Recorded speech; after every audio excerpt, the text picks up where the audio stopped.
All right, let's be real. Sometimes your brain just feels like a messy sandwich. There's too much going on, stuff slipping out the sides, and no napkins in sight. That's where therapy comes in. And we're not just talking about screaming into the void or trauma dumping on your sandwich artist. We're talking actual therapy with someone who knows what they're doing.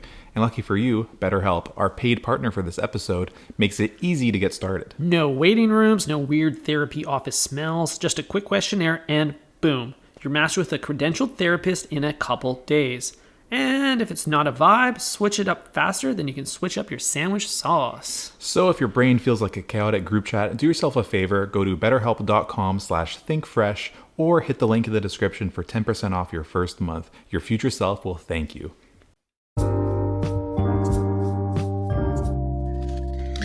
Wow, wow, wow, wow, wow, wow, wow, wow. What instrument is that? Like, yeah. That's the aluminum panel. Are you familiar? The aluminum panel, is that like a horn? You know, you take a big piece of sheet metal and just go womp, womp, womp, womp. Oh, I meant our intro jingle. Oh no, I think it's exclusively made with metal scraps found in a dumpster. Okay. I thought that was like a ritual where you like throw pots and pans down the stairs or something. It's kind of like what our thing sounds like, doesn't it? A little bit, yeah. It's cool that we made that jingle back when people would hire real humans to make things. Like if we started this podcast now, that would have 100% jingle would have been made by a robot. Dude, we started this podcast before the AI boom. Like AI wasn't a thing at all when we started this.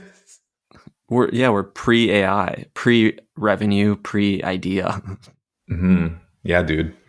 It's kind of like when Joe Rogan still had hair. Like, you know, the early days of his podcast, like people would come on. He did an episode with Anthony Bourdain in like 2003 or something. It's fucking crazy. Yeah, dude. Acura days. Big Acura days.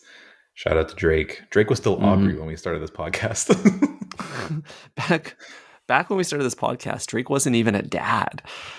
Whoa, shit. That's crazy. This podcast is older than his son. Yeah. Damn. Just a few more years and this podcast could play in the league. Yeah. Minor league. Yeah. The, what is it? What's the little league? That's what I was thinking of. Yeah.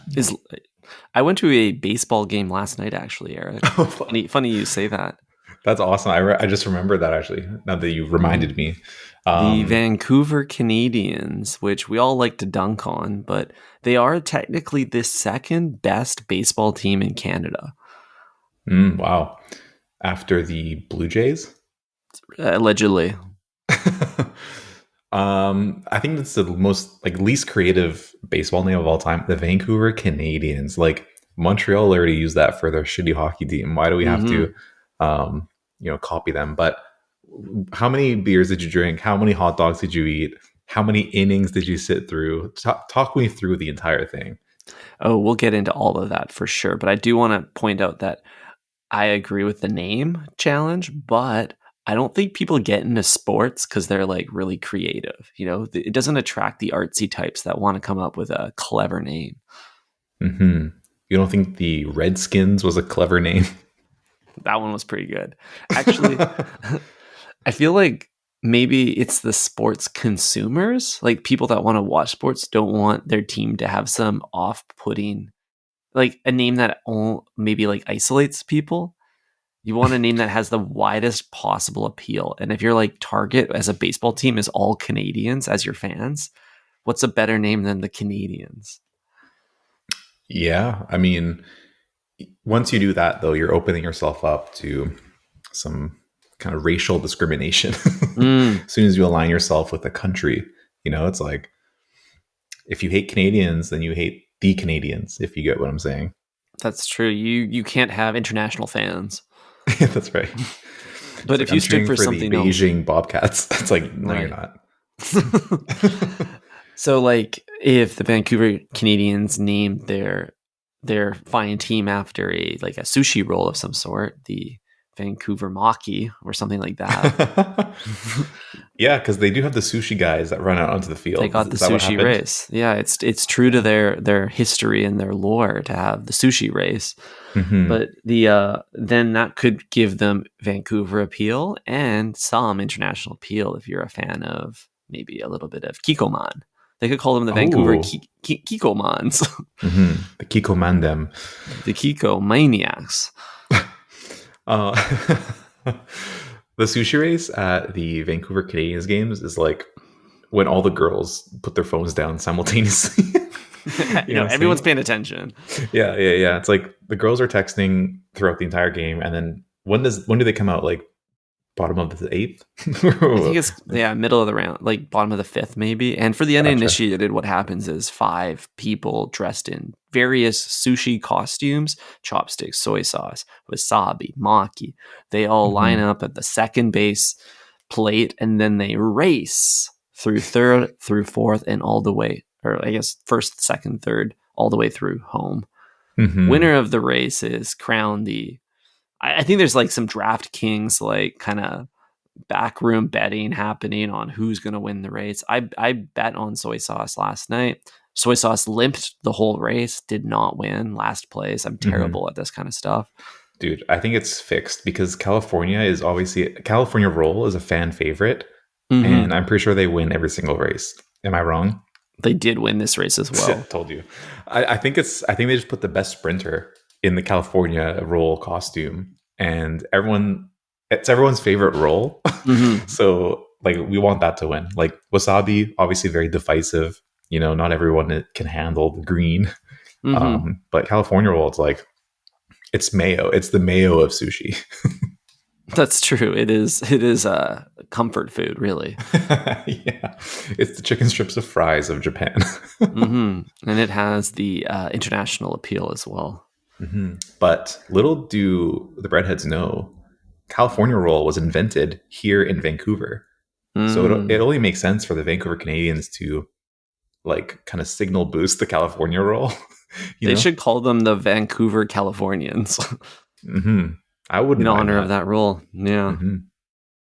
Yeah. Well, yeah, game was boring, obviously, other than the race, but I did get into some fine stadium food. I got only 1 beer because I waited too long to procure my second one, Eric. I waited until the top of the 8th, and they actually cut sales at that point. I know. Oh, dude, what the fuck is wrong with you? That makes me angry for you, dude. I know. You got 1 beer for like a 4-hour sporting event? Yeah, it sucks. I was feeling bad about myself too. As I was walking up to the counter, they flicked all the lights off and just stared at me. Dude, rookie mistake, Ty. You have to go, because I'm pretty sure they limit it to 2 per person. So you got to bring Bay, and you got to get 4 beers like as soon as you get to the stadium, and then that way you're good for like about 15 minutes or so, and then you just repeat the process. You're right. You just have this pyramid stacked in front of you, and you just pop one off the top. That is a great thing about baseball games, is the littering. It's so cool that like any sort of seated event, it doesn't really matter what you do with your garbage. There's just this like everyone's aligned upon that you can throw it, you can leave it in the seat, you can shove it in a cup holder. It doesn't matter anywhere but the garbage can. It's all like one big garbage can. Absolutely, it's a garbage sport, so we're all kind of watching it from the garbage can. Whenever I'm in, everyone knows the feeling of being in like a general admission concert, and you're just like trying to like kind of carve your space. You're bobbing back and forth to the music, and then your foot just like makes contact with an empty can or a glass cup that someone has abandoned on the sticky floor. So you just like, without even looking down, just give it a good kick, and it goes over to somebody else, and it's their problem now. You just gotta give it a little nudge with your foot, and then it just drops to the next row of seating, and then it's kind of deleted from your environment. Pretty nice. It's just a little spank, a little send her on its way. Down you go. Away with you. And don't even get me started on the peanuts, dude. Like once those start going and you're kind of throwing the shells everywhere, I love that. That's like the whole point of baseball to me. It's like beer and peanuts. It's just throwing garbage at other people trying to watch.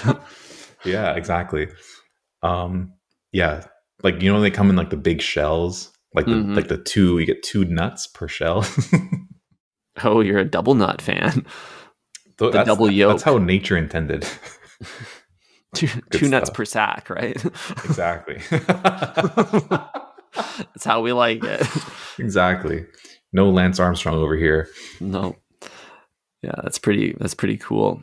Yeah, so I finished the game. I call this parlay the last inning to last sailing parlay. So I booked it to BC Ferries, caught on a boat at 11:30 p.m. and then headed to the coastline for a relaxing weekend away. Before you embarked on this journey, Ty, I challenged you to do the quadruple 9 challenge, and sounds like you hit 2 of those only. 2 of the 4 nines. What are the 4 nines, Eric? 9 beers, 9 veggie dogs in your case, 9 innings, leave the venue at 9 p.m. to make the last ferry. Wow, you're right. 2 out of 4 because I had 1 beer, 1 veggie dog, left the venue at 9 p.m. and stayed for all the innings.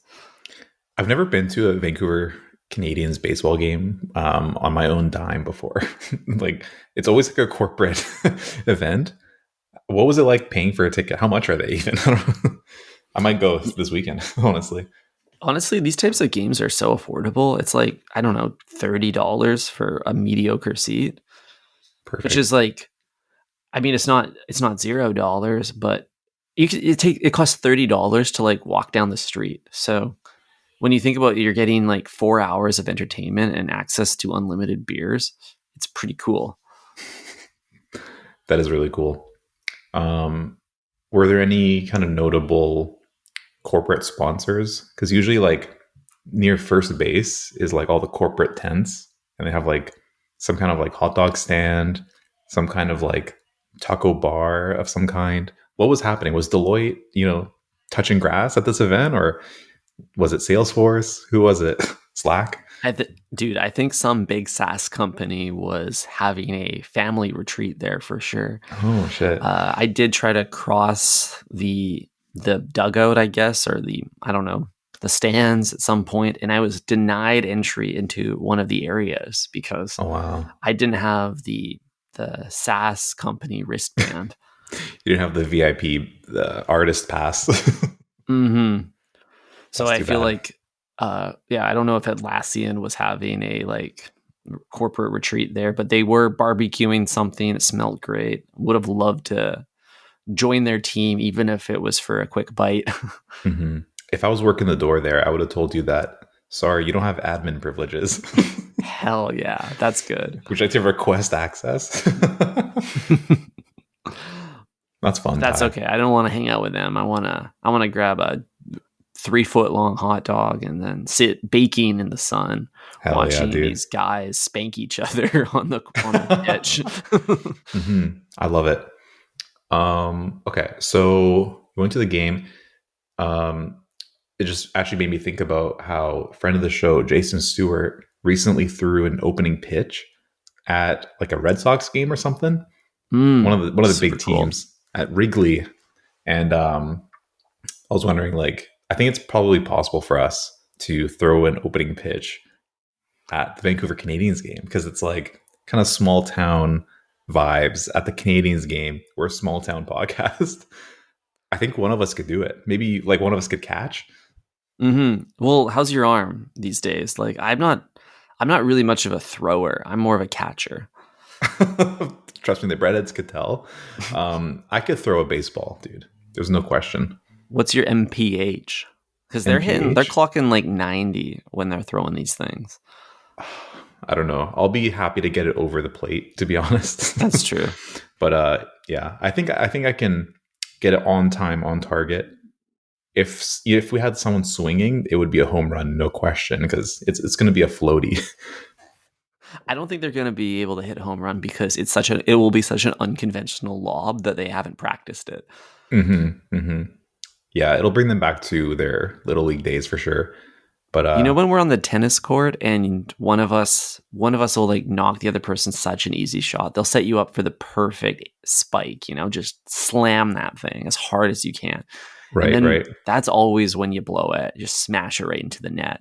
when it's too easy. It's too tempting to do something really crazy. That exact thing happened when we played last time. You lobbed it up to me, and I just fucking jumped up, slammed it as hard as I could, but then my racket hit the net. So technically, that would have been your point. I think there's kind of an equivalent moment at Subway where they like keep asking you like any more vegetables. You know, usually you're fighting tooth and nail to try to get a few more tomato slices on there. But when they open that door, you don't want to blow it. Yeah, big mistake asking me. Yeah, dude. I can't believe we still haven't like secured a Subway plug. Somebody who would be like, checks over both his shoulders and then throws extra cookie in our bag. Like, I feel like we deserve something like that in our lives. We've been too loyal to the brand for too long to not have something like this in our lives. Right. Yeah, we need a guacamole on the inside. A fellow meat lover. Yes. Meet me behind the Subway. It would be nice to get a bit of special privilege for sure. I would like to bend some more rules. I'm learning new rules at Subway every day. I just learned a rule today, Eric, that if you want to order more than 6 footlongs at a time, you got to call in ahead. They won't do 6 or more on the spot. Really? Yeah, that's their cap, 6 feet. Is this a recent development after like that trending TikTok thing where people order like 1,000 pizzas and then say it's for the homeless and then like just take them home? It's for the home full. It's very possible. I would actually think that social media would cause this rule to be instated because they need to draw, all businesses right now, they have to draw some boundaries, They need to protect themselves from rogue TikTok pranksters that are looking for ways to manipulate their models. Yeah, totally. I mean, you've seen that like thing I'm talking about. Like, basically the restaurant claims, or the restaurant will like offer it for free. Like, oh, you're doing something so great for the community. We'll cover this one. And then, I think single-handedly TikTokers are taking Subway down, if you ask me. All the pranks that we're seeing, they're really easy to abuse, the Subway staff, if I'm being honest. I want to see like the month-over-month burn down rate of toaster ovens burning down from people asking them to be extra toasted. It's about time that Subway put some hard rules on the experience. No extra veggies, no double toast. Anything you do, you should just charge more. It's like it costs like 10 cents to toast it or something. That's true. I think the toasting time should be kind of like a taxi cab. The meter's running, baby. Yeah, I agree. Surcharge for when it's a peak hour, lunch or rush. And maybe that honestly, I would be okay with also like a microtransaction on additional everything, like I'd feel bad saying like, oh, come on, man, just like a little more cucumbers. But if I knew I was getting maybe like 6 cucumber slices per half of my sandwich, and I could add another 6 more for 25 cents, I could just like, it's very clear, that it's so blurry right now. It's a social game. You're like, those with social instincts get a better sandwich. If you're willing to flirt a little bit, if you're willing to push a little bit, however you approach it, you have to kind of like play a game to get what you want out of it. Advocate for yourself. Problem with us, Ty, is me and you, we have a scarcity mindset. So whenever we go to Subway, we're like, load that shit up, dude. I want every single veggie. I want 4 sauces because I don't know when my next meal is going to be. Nothing's guaranteed. That's true. So you're saying that like we're gonna break the bank if we instigated this concept? Yes. Well, it's good that we explored it at the very least, because I think I agree with you. Why would I want to pay more for what I get for free today? Subway, if you're listening, cross this one out. Yeah. Speaking of crossing them out, I recently pulled up this article on my phone. 10 signs Subway is struggling. Oh no! And, I can give you a million reasons, but let's hear your 10. Okay, I'm just gonna do rapid fire 10 because we're running out of time. One, Steady's trend of Subway closing restaurants. Mm-hmm. Let's see. Currently has under 20,000 stores. When we started What? our pod, it was like 44,000. That's crazy that in 5.5 years, Drake had a baby and Subway killed off half their stores. Yeah, dude. More Subways closed than people dying from COVID. Is that crazy? You're right. Whoa, Subway was the real victim. Yeah.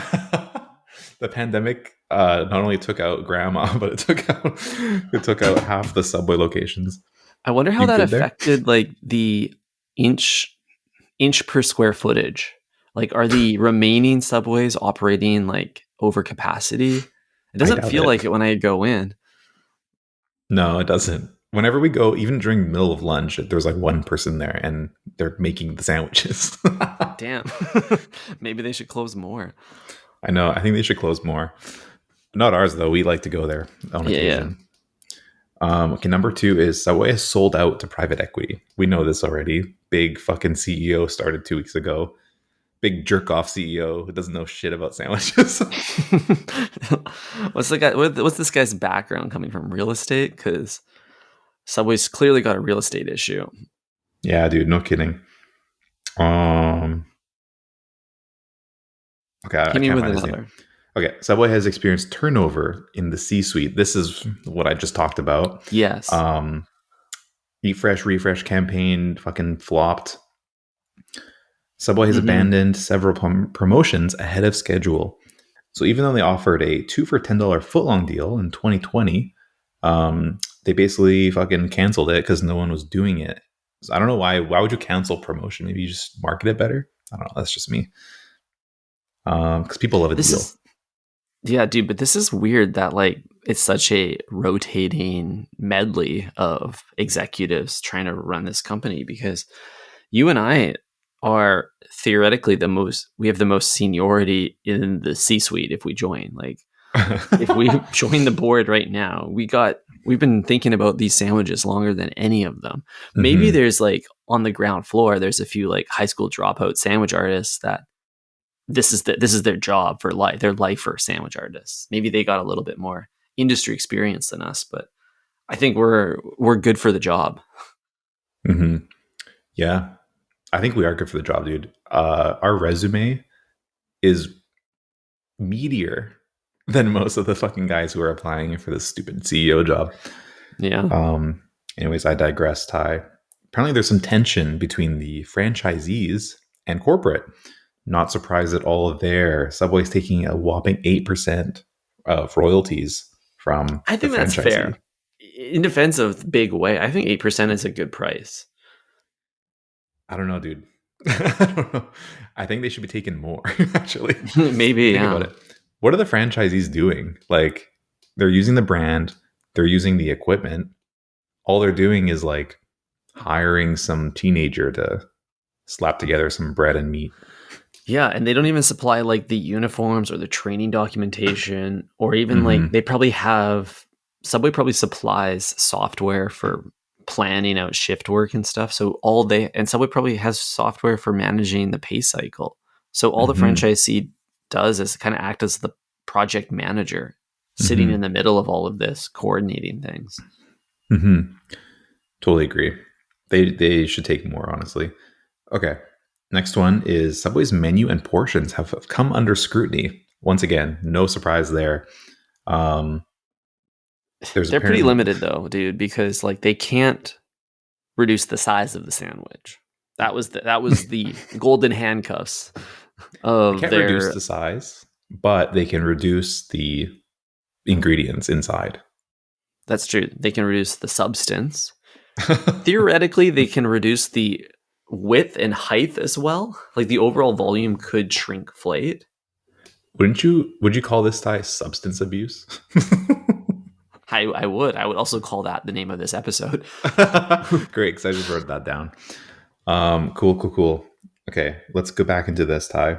In October 2024, some customers filed a lawsuit against the sandwich chain, accusing it of misleading customers over how much meat it packs or doesn't pack into a steak and cheese sub. They had photo evidence, Ty. Where is it written that there is a guaranteed a specific amount of meat though? Like, isn't that the point? Is that it's going to be variable? I don't think there's a case there. I don't know, man. I think it's a little bit suspect because the photo styling, shout out to Think Fresh alumni Anna, check out that episode. She's single-handedly deceiving customers by placing the meats in a nice way to look like it's full. And obviously they're making the best possible sub to photograph. But then when you go and order that sub, it's looking sad. It's a sandwich. Yeah, that's true. It's kind of like the gray glizzies I got at the baseball stadium last night. They look perfectly mocha brown in the pictures, but then when it shows up, that thing was like tinted like a zombie skin. It was dead inside for sure. I don't think there's a case here though, Eric. If you want the meats, you go to Arby's, or you go to like a company that's like ride or dying on their like meat quantity. At Subway, you're going for length, not girth. Girth is just as important as length, and so is how you use it. Ty, apparently the employees have been talking bad about Subway breakfast. So apparently employees themselves have been saying you should think twice before ordering breakfast at Subway. Don't know what that means, but Wait, I would never order it. But what is wrong with it? Now I gotta know. I don't know. Apparently the quality and freshness of the eggs has been questioned. Egg patties are frozen, served cold. They have thickening agents and flavor enhancers, including xanthan gum, cellulose gum, and citric acid. You know, when I do think about the egg patty that I've witnessed in the bucket, you know, there's like a patty of egg. It kind of looks like a coaster, like a thick coaster. Yep. Yeah, or a hockey puck. It does feel like it's kind of got the same malleability and kind of structural integrity of yoga mat. It's like Subway can't get away from making things that are kind of like a mat. Turns out putting plastic in things helps it stay shelf stable. Behind the sleaze guard. The sleaze guard. Also, they invested in meat slicers. That clearly flopped. They went back on the decision. They're not going with the slicers anymore, I don't believe. They also is that like a big business loss, dude? Like, okay, you buy 20,000 meat slicers. That seems like a lot, but what does a meat slicer cost? You worked at a deli. Like, to buy one on Temu right now, you could probably get a meat slicer for like $17. You think so, dude? Those are like industrial size kitchen equipment, you know? Like, that's an industry that can overcharge. It's not consumer facing. But you get like a discount if you buy 20,000 of them. I'm sure you can negotiate. You can haggle the price down. Oh yeah, that's true. I just don't think Subway is smart enough to like sell them. They probably just scrap them.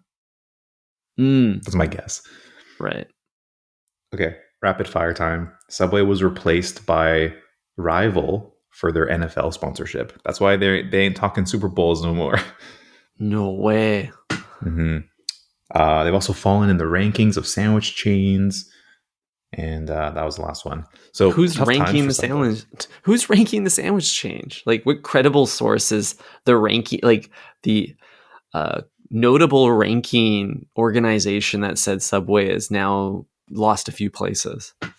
I think it's market share. So in 2024, for the third consecutive year, Subway continued to cling to its position, holding steady at number 8. Over a decade earlier, it was just number 2, just below McDonald's. So, that's a big drop. That's a big drop, dude. And like, I can't even name 7 other sandwich places. So, like, that tells me that they're probably last. That is a scary thought. I mean, if you think about it, it's pretty easy to make a sandwich. Like, even Starbucks sells sandwiches. Starbucks is probably outranking them in the sandwich industry. Yeah, me and you can make sandwiches, so why would I go to Subway, you know? All you need is 3 ingredients and a knife, and you got yourself a sandwich. And if the board is listening to this episode, consider this our formal application to be hired on the C-suite. That'd be great, wouldn't it? I think we could really shake things up there. Absolutely. Get it back on track. Find the. I think within Subway, there's always been this grain of like there's something special that could exist if the C-suite just understood that and like set a strong vision for the company. And they've proven time and time again that is not going to happen. It has to come from Ty and Eric. That's right. This company is running on fumes, and that gas is nostalgia. And they're about to run out of nostalgia because that's the only thing keeping them going. So it's tough times for Big Way. Yeah, smells great in there, but it's all gas. It's all gas, dude. All right. Well, what do you think about closing the episode here? Anything else you want to say? So much, but we'll save it for another day. Sounds great. Redheads, thank you for listening. Eric, thank you for sharing all of those reasons why our beloved sandwich chain is terrible. Just to remind us why we're all here. Exactly. Talk to you later. Ciao.